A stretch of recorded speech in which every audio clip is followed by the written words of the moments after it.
Tai ką dabar daryti man? Pasisakyti apie vietos gurmanybės. Pradedant pietais, baigiant, ką dabar darom. Pietai tai kaip ir nebuvo tokių, ne? Tik tai suvalgėm šitą. Labai prastoj vietoj prastą sūrį lydytą. Ir su prastu alum užsigėrėm. O štai dabar nusprendėm nekartot klaidos ir pasidaryti puikų, super maistą. Ką ir darom? Prašom. Štai jį. Ačiū. Ai, ką verdam? Ryžiai. 0,5 kilogramo ryžių su truputis druskos.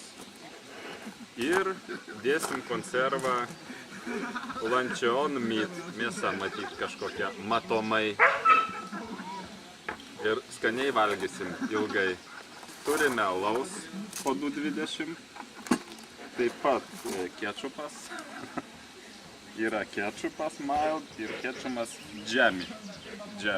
Irgi gerai žinomas klaimberių pasaulio džemi. Taip aš. Tai buvo daktaro Rimo virtuvėlė. Taip.